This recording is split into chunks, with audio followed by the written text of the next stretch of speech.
As a superstar coming out of Queens, Nas was someone I really looked up to. Hey yo, Eeze! Demand discipline. I'm not suggesting you drop all your day one homies the second you taste a little success. Those are the people who know you best. And if they're true friends, they'll keep it the most real with you. They'll tell you when your verse is whack, or your shirt is too young, or that influencer who's promising big things actually seems like they're full of shit. Those are some of the positive qualities that your day ones can add to your team. But they can also bring some of the negative qualities of the hood. Beefs, traumas, and clashes of ego. To make sure that doesn't happen, you have to first instill and then demand a sense of discipline in your team. That became clear to me early in my career when I was supposed to perform with Nas at a concert in Central Park. Getting to share a stage with him was a big deal to me. As a superstar coming out of Queens, Nas was someone I really looked up to. When I got to the venue, Nas was already there, and it looked like he brought all of Queensbridge with him. There must have been a couple dozen guys from Queensbridge standing backstage, drinking, smoking, and hyping themselves up for Nas' set. I realized they didn't know what to do with the energy they were creating. It was like they were starting a fire they couldn't contain. Sure enough, they started fighting with each other.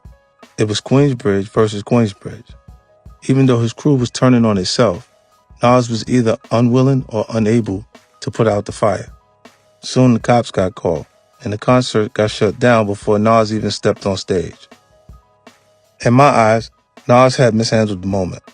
I understood why he brought so many guys from Queensbridge with him. Central Park is no man's land, and there's no telling who he might have ran into there. A crew from Brooklyn, a couple guys from the Bronx, or maybe a rival crew from another neighborhood in Queens. It was smart to make sure he was surrounded by his own people. What wasn't as strategic was the failure to keep them in check.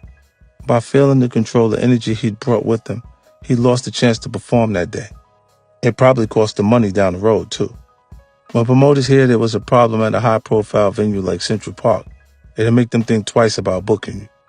So while the impulse to bring Queensbridge with them was understandable, their presence came at the expense of his overall growth. Watching those Queensbridge dudes fight each other, I vowed to myself that when my crew and I hit the road, I would have zero tolerance for internal conflict. I knew that if I couldn't control my own people, there would be a pretty low ceiling to how high I could build my brand. Yo, what's the deal, fam? It's your man, Eeze. Recently, I came across an interview with Jim Jones on the Breakfast Club.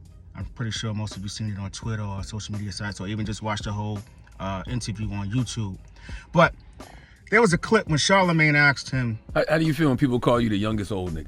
because hear me out. First of all, I don't think that's a term of endearment. To ask someone, how does it feel to be the oldest or considered to be the oldest young ninja? I know what he meant in theory, but how is that even cool?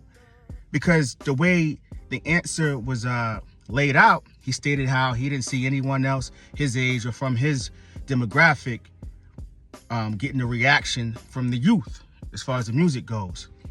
But the problem is this, or not even the problem, the delineation is this. The older individuals are not making music for the young people. And I think that's what Jim Jones doesn't understand. Someone like Nas, who was mentioned, or Styles P, who was mentioned later on in the interview about a possible verses, or even Fab was mentioned in that sense too. But Nas and Styles P are not making music for youngsters, so you're not gonna see them or the youth really getting behind the movement in that sense. And I think that's what we don't understand. They paid their dues. They're almost 30 years in. Like, they are 30 years in. They sold the records, they did the label, major label thing. They did when you had to produce or lay out singles for an album. They checked all those boxes. And for quite some time, they've been free and been able to put out the music they want for their core audience. Dropping jewels, just things that can feed us and sustain us for quite some time. So I think Jim, his reply, although I get what he's saying, it was a tad bit immature, because sometimes our confidence can get in the way and it comes across as arrogance. You want to be the number one guy so bad, but you don't even realize why you consider to be the number one, because the guys that are in your bracket or age bracket have moved on to much more mature things. And as far as that versus goes, people from New York, obviously Nas would get him up out of here. I think Chuck D had something great on Twitter where he wrote, I'll definitely put that within the video. Styles P, obviously. Jada, Fab. There's quite a few. And I get you gotta have confidence, but sometimes you also gotta practice self-awareness. And Jim Jones is in a very, I don't know, he's in a different spot from most because he's aging in hip hop, which is a beautiful thing. I'm not into ageism, but I feel as though what he's chasing, there's only so much time you could do that. You know what I mean?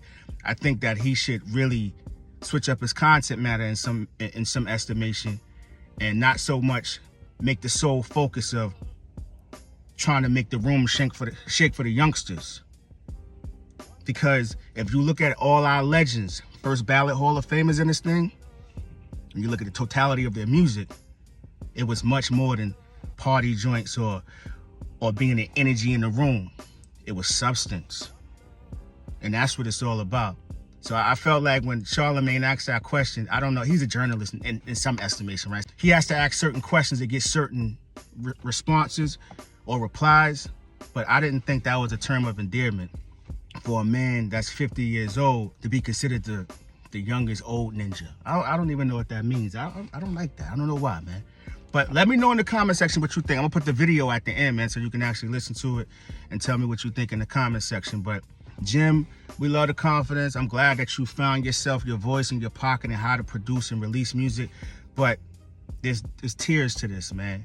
And those who've been listening for quite some time, we understand that a Nas or a Styles P, although you have a lot of work, if we got on the stage with the verses, I don't think there's any competition with regards to those individuals. How do you feel when people call you the youngest old nigga? I love it. Or You heard? I love it. I'm still in the loop. I'm accepted by the younger generation. That means my music is moving. I mean, my music is touching them. That means my music resonates with them. You know how dope that is?